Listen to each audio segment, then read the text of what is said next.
Give me one fantastic example of what ChatGPT can do. I mean, it's a broad question. It's kind of it's like asking what can the internet do? An awful lot. So what can ChatGPT do? That's a very broad question. Here's a recent example. So I have a lot of, in the background, I'm teaching myself more about machine learning and the mathematics and how large language models work. I'm not a technical person. I've never purported to be.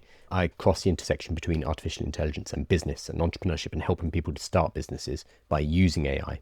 So I don't have a PhD in computer science, etc. But I've been learning that stuff because I find it fascinating. I have a lot of resources. I have a lot of books. Too many. I like to go book shopping in foils and buy far too many books.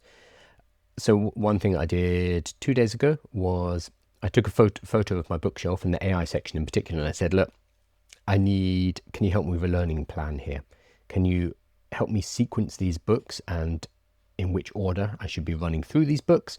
And can you provide any additional YouTube videos or resources that I should be using to supplement these, plus maybe a project that I can work on at the same time?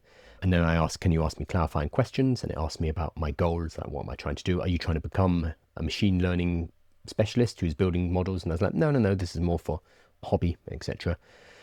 And then it was able to sequence and build a study plan based on the resources I already had, so based on the books, and then fill in any gaps with, it actually pointed me in the direction of a Microsoft course that they've just released, which talked more about visual models, for example.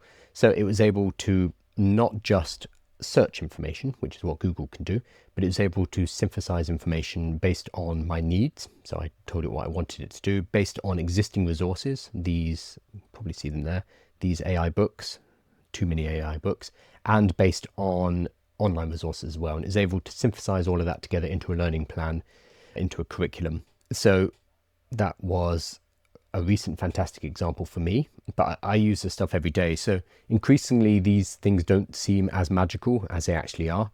But I think we need to step back and think about 3 years ago when this technology was terrible, even 2 years ago when it was terrible.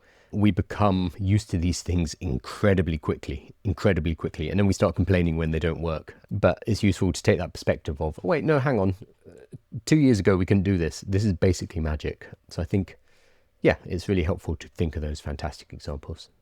So for me, that was one for me recently that was incredibly useful. But I'd love to hear from other people, because that's why this technology is so cool, is because it is so general purpose and we can use it for real problems in our everyday lives. And that is increasingly what people are using it for. We had a study saying that it was based on the 700 million users of ChatGPT, and it showed that usage is now 70% personal. So people are using it for personal problems, for discussing what they should be doing in their lives, for working through things, which is, I mean, the usages there are infinite, almost infinite. Apparently you're not technical at all, but did English. I did history. I studied modern history. I have an MBA as well, but no, I'm not from a technical background. I'm from a business background. I've started many businesses and still run businesses. Cool. But yes, history was my alma mater.